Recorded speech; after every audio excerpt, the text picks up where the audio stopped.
The Plan, Charlotte's #1 real estate and mortgage show.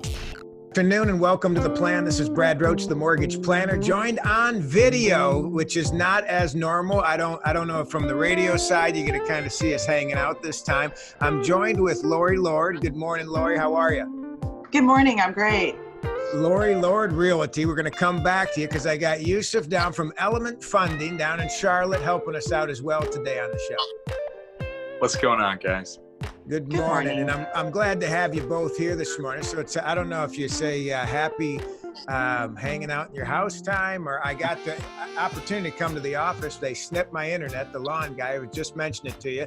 It's just one of those things. It's like, you got to have that. You can't watch TV. You can't, there's so many things you can't do. And of course, I couldn't be on screen with you guys. So here I am at the office and glad to have you. So, you know, a lot of the market has changed so much since the pandemic and just everything in Charlotte that's been going on.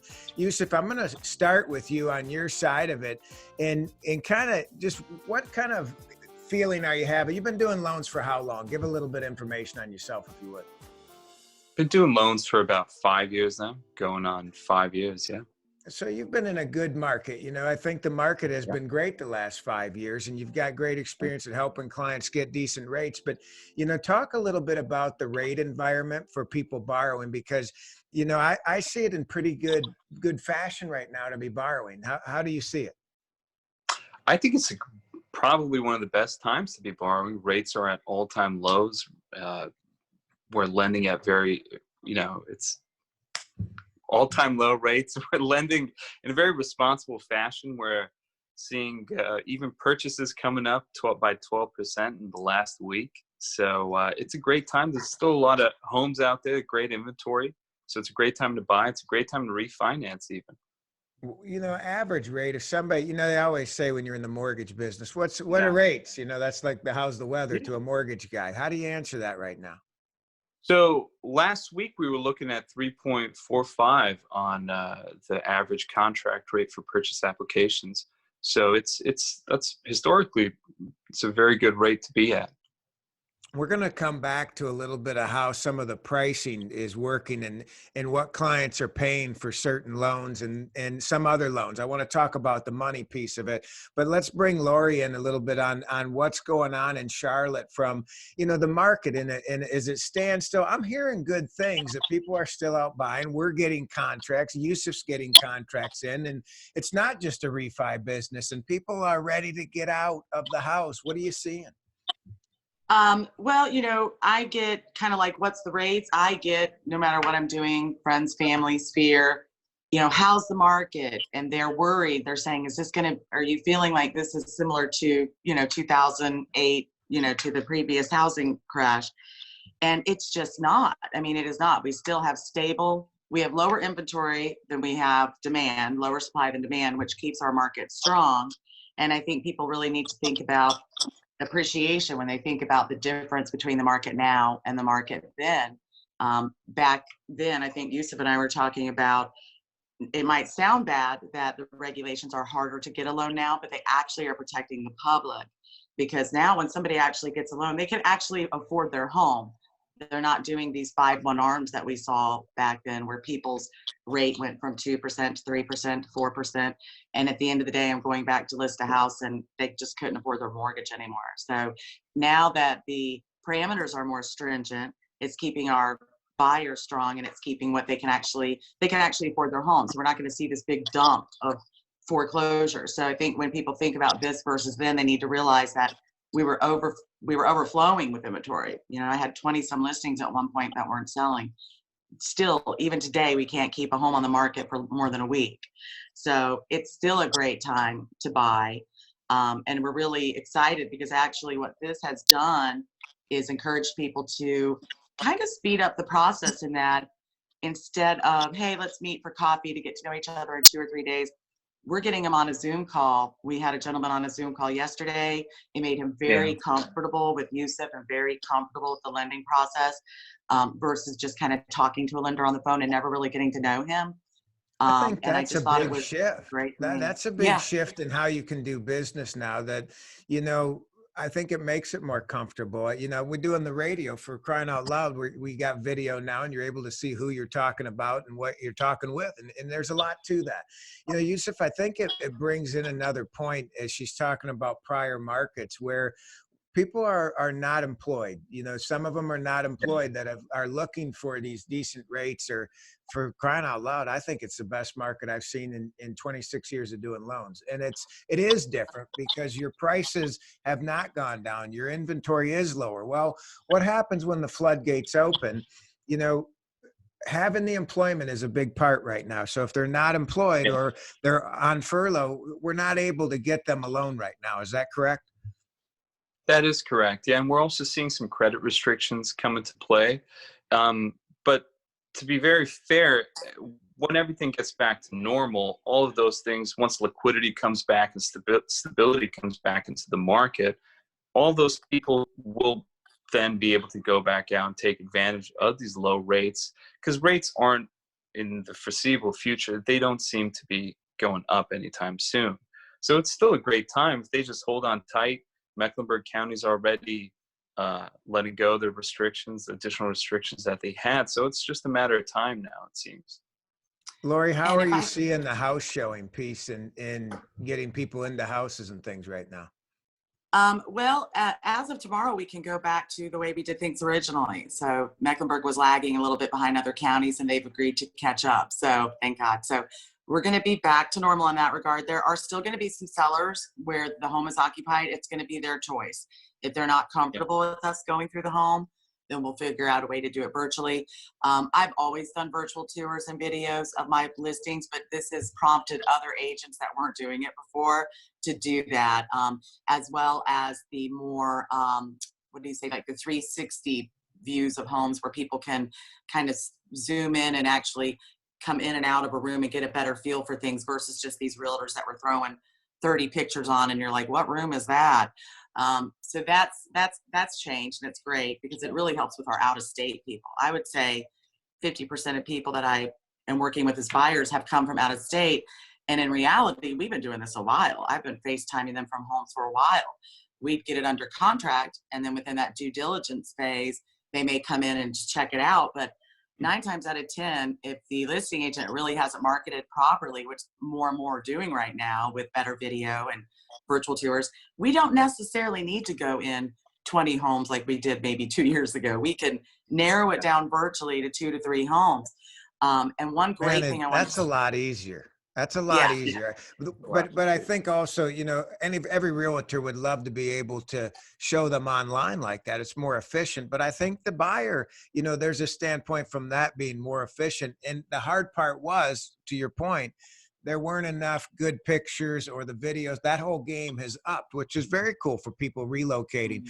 When you mention that, I want to also direct people, as you're watching and listening to the show, go to passporttocharlotte.com. We've got a great informational ebook for you that you can download, and it's got all kinds of links to great areas around, something you'll find very useful. So check it out. There's also a Facebook page helping a lot of the local businesses, you know, stay alive during this time.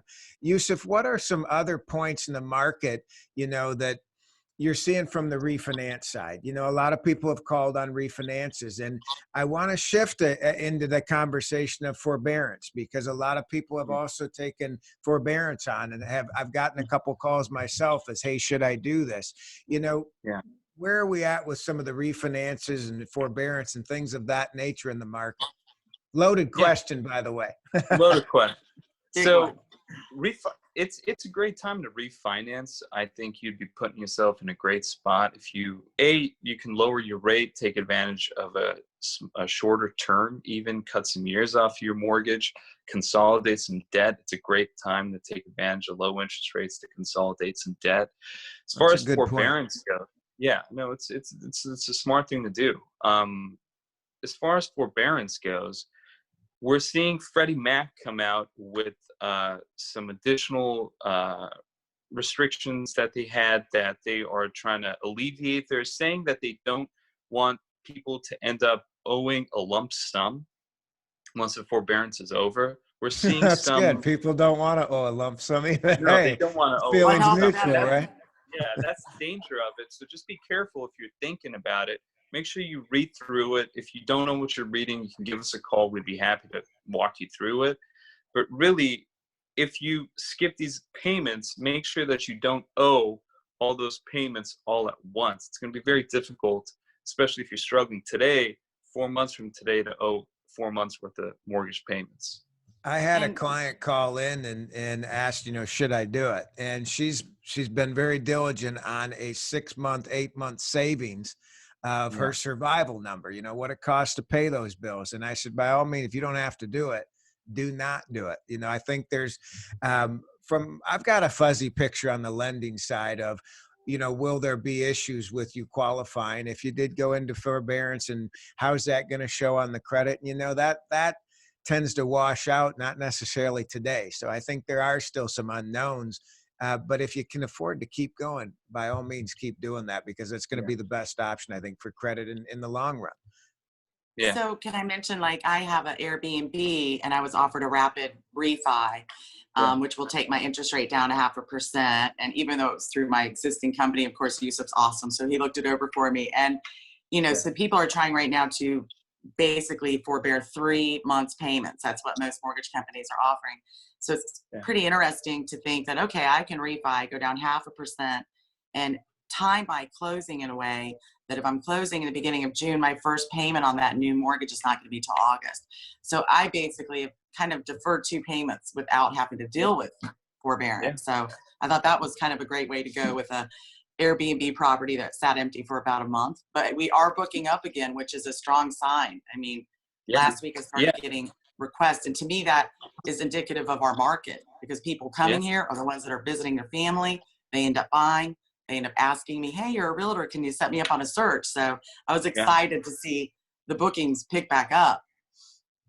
I think those are all positive signs that are happening in the market, and I think each market tends to be different. As they start to open things, we'll see how the real estate market and refinance business goes.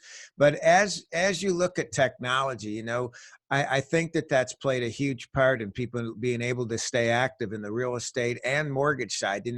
It's funny how often we would have clients stop in the office on a mortgage side, where now it all does have to be digital. And I know, Yusuf, with Element Funding, you've got a portal, it's secure. They can do a lot of that stuff, from their mobile phone, which I think is a big key.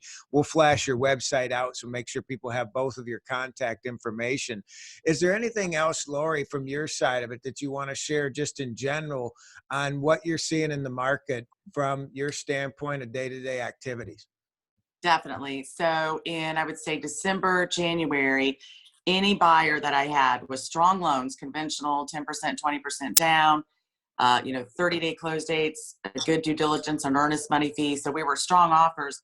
We were always up against not only other buyers like mine, but hedge funds, and as well as the iBuyers, Open Door, OfferPad. So what has happened now, they've shut down on purchasing and selling, Open Door, OfferPad, Zillow, iBuyer, as well as these hedge funds. So now, instead of me being up against my clients, now have a much better shot. I've actually gotten 2 clients' homes that we had lost out. They said, hey, we've got a better offer, because it was cash. Very hard to compete with cash. Now they came back to us and they're like, hey, does your client still want the home? I'm like, yes. Okay.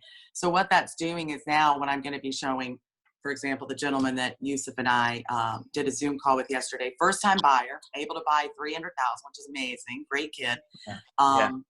It's going to be so different when I'm working with him than it was when I was working with somebody in his price range 3 or 4 months ago. And it's going to be a lot easier for him to get what he wants. It opens that, it's actually, the chance is really good right now for buyers to get something with less competition and not have to kind of settle. A lot of times buyers were kind of settling eventually, like, well, I just got to get a house. This is ridiculous. I've lost out on 5 houses. That's not going to be happening now. I mean, the inventory is still low. So yes, there is still going to be multiple offers, but when you're up against another actual buyer, it's going to come down to your realtor and your financing being strong and actually being pre-approved instead of pre-qualified, which we always do, right, Yusuf? And I think that's a great advantage that buyers have right now that they should take advantage of. I think a lot of getting in for the refinance as well as to buy, the pre-qualification versus pre-approved is a big deal. I think you're further along to lock interest rates for shorter period of time, which the shorter you lock in a loan, the better interest rate it is. Every time you ask for a little more on a rate, there's an adjustment to that. And if you can get your underwriting and some of those things done where it's really just the property on a purchase, as an example, that needs to get closed, what a home run and a more confident off. To me, it would be nerve wracking. I'll give an example just with round numbers. So I'm buying, like your guy was buying, the first time home buyer, $300,000 house. And with that price range, if you asked me for 5,000 to 8,000 as an example in earnest money, I would say, whoa, hold on a minute. That's a lot, right? But if somebody's putting down 3 to 5% on their mortgage on a purchase, and you run the numbers on this, that money's credited to you at closing. I'm not saying pay full board. I'm just throwing a number that makes you want to throw up. That was my point, meaning that's a lot.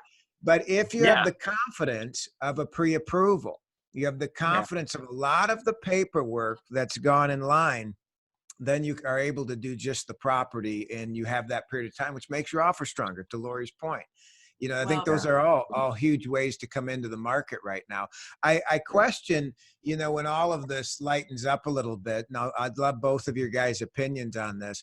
When it all lightens up, with all the refinances, which are booming out of walls, we've got tons of them going on with guideline changes. Okay, we got that. People are refinancing a lot right now. And well, then are they staying? Are they staying put in the house? Question mark. Are they going to rent this out and then look to move later? Are they going to, because they got such a killer rate, even though Yusuf and I know we're probably going to stay with a lower market for a period of time. Okay. Are we going to see a flood of buyers coming into the market just because rates are low when they have the opportunity now to stay in that same home at a cheaper rate? You see what I mean? There's a conflict in that question, where I question if people aren't looking for the long haul. And as an example, many of the clients I've talked to have, said, how long are you going to plan the house? It's one of the basic planning questions any mortgage guy can ask. And for them to say, I'm going to be there 5 to 8 to 10 years, to me, it's a little bit longer term play. Those are the refinances I see making sense. I haven't looked at someone refinancing recently saying I'm moving in a couple years, because Yusuf, I think the cost of the money, while the rates are really low, the crap costs more. Everything is costing a little bit more right now. And if you're willing to pay it, your rate gets a lot better than it used to, meaning that you can buy down rates with, I think, more bang for your buck, less money. So when you can do that and you are planning on staying, that margin of savings is huge, which I think is a great deal to stay. Well, that divides into your cost. If you're sticking with me, this helps, I know, with my hand motions. You don't get that on the radio. But if you take that savings you get of a couple $100 a month, divide it into your cost, and it averages out, say you get a 3-year break-even point. And we show that to clients. Yusuf shows that to clients. You're making an educated decision on the market. So my point is, that was a long question, I know, so I'll summarize. Do you think we're going to see a flood of people coming into the market buying? Yes. Yes. You do? Yes. And here's why. People that are right now locked down in the states that they're in, I have clients in New York that have lived in condos their whole lives. They have 2 children, 3 children, and they've just made it work. They're gone so much it doesn't bother them. Well, now they're like, you know what? I've been buying investment properties in Charlotte. I think I'd like to come and actually visit when I can, and maybe look at moving there with my family. So we've always had a ton of people coming from up north. In the last few years, it's a lot of what I'm helping. New Jersey, New York. They love our lower tax rates on homes here. And they love what they get for their money here, the big homes. And I think we're going to see even more of that. I know internet traffic is higher right now from people from up north looking here. I think when they can get out and about, their incentive to relocate somewhere where the cost of living is lower and the quality of life might be better for their families is going to be there even bigger than it was. And in addition to that, when we go to Home Depot and we go to Lowe's right now, if you're brave enough to get out, what are you seeing? Everybody that still has a job, which honestly is most of my friends, nothing has changed, but they're working from home. They're spending money doing all these things to their home because they're stuck in it and they're looking at it. Yeah. Guess what? They're also looking online. going, I'm Mhm. stuck in my home and it's too small. Now I know, it reminds me of the holidays, way back when you'd get a lot of calls because people were bored and they're driving around. So I think people have enough equity in their homes right now. I think they say Yeah. 53% of people have 50% or more equity in their home, and 30 Yeah. some percent of people own their homes outright. So I Yeah. don't think they're going to be in a bad position if they decide to up buy. I mean, most of my clients over the span of 15 years have bought 2 to 3 homes from me. So it's always just the gradual, even when they say, it makes me laugh, they're like, this is my forever home. I'm like, yeah, I'll hear from you in 3 or 5 years. I I think think that's that going to brings continue. up a great point, Yusuf, where knowing, how far you stretch this break even. So let's say you are planning on staying, and you Sure. say, I'm going to be here 8 to 10 years. Doesn't mean that you want this break even point of how much you're saving if you do decide to refinance to last or stretch out 6, 7 years to break even. What kind of advice would you recommend to somebody on the savings versus costs to make sense of a deal, if that makes sense? A lot of people call and say, hey, if I drop 1% in rate, Yeah. I Yeah. want to do it. Well, it's not all, that's not the right mentality. I think Yeah. it's savings versus cost and break even Yeah. points. Talk a little Yeah. bit on that piece. Yeah. No, that's absolutely true. And that's true for purchases as well, because you can also buy your rate down on a purchase just to Great point. accomplish the exact thing. Yeah. And so it's very important to know what the next step for you and your family is. A lower rate doesn't always equate to the best possible choice. There's costs involved that you have to balance it out. We take the time to talk to our clients, make sure they know how long it's going to take for them to recoup any kind of money that they're investing into the transaction. So it's important to know. And when you're making this choice, make sure that you ask the right question and be very upfront with me or your lender about what your goals are, so we can tailor fit it to what you're trying to do. If you're in it for the short haul, maybe take a low cost option. If you're in it for the long term, maybe 5+ years, doesn't hurt to buy your rate down or look at lower rate options. The difference I've seen in bang for your buck, Kai, how I referenced it earlier, and I've told clients the same. I think the margin, like at a 3.5 rate right now, let's just say, to go Yeah. to 2.99, a half a point, that cost of the money is a lot less than it used to be 3, 4 Yeah. months ago. And I find Yeah. that pretty interesting in the market. Why we don't need to go into detail, but my point is that money invested for the long term, especially as you noted on the purchase, Yusuf, that could Yeah. play a huge part in locking in. I mean, you're getting a great new house. You decided to move in historical interest rates. And I swear, if you look at any of my past shows that I said rates are at historical lows, you'll hear that crap like 4 or 5 years ago. So, I mean, they've continued to just improve for people to borrow. Yeah. And what an opportunity is to, I think even move up, Lori, like you're mentioning people moving where they may drop some prices because they're coming out of state, lower taxes, things like that. But even people moving in throughout the Charlotte area, being able to, maybe they're at a 4.25 right now, and being able to move at a 3.25, as an example, and I'm ballparking your rates, but you following my ideas, is that's a point lower and $20,000-$30,000 more of a home that they can now upgrade in a different neighborhood, different square footage, adding the pool, like you had mentioned, Yusuf, doing things like debt consolidation. Pool came to mind when I thought of that. I don't know why. That's not right. Credit card, pool sounds more fun when you're stuck at home, right? But Yeah. I think that all of that combined are some good insight into whether you're borrowing or looking to purchase or refinance, either one. Any parting comments, Lori? I'd like to get your information out, phone number, and best way to look you up. I appreciate all the insight you've given today.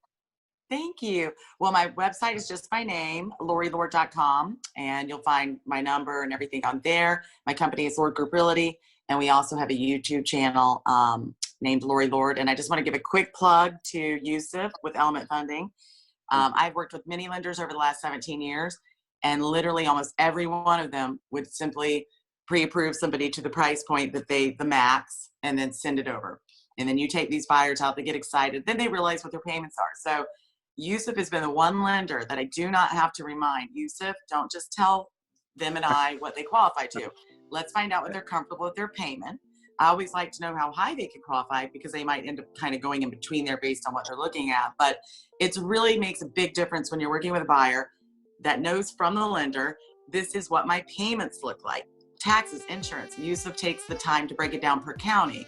If I'm showing in Union versus Mecklenburg versus Cabarrus. And I just really have enjoyed working with Yusuf and the communication and the comfort level that my buyers have versus, I mean, 9 times out of 10, a buyer says, I'm pre-qualified.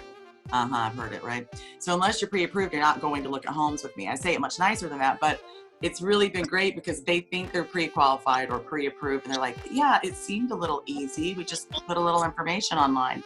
Once you actually get them over to Yusuf, an actual person that they can have a relationship with versus all these online mortgage, opportunities, it makes a huge difference. And they always switch because they're like, hey, I understand what I'm doing now. Yusuf explained everything to me. And I absolutely am thankful for that. Thank you. Wow, that's very nice. Very nice of you, Lauren. Thank you so much. Yeah. And you always do a great job of making sure our clients find the best possible deals. I got to give you that. So thank you. You guys have been awesome. Thank you for tuning into the plan. Go to fortheplan.com. Have a great week, guys. Thanks for joining.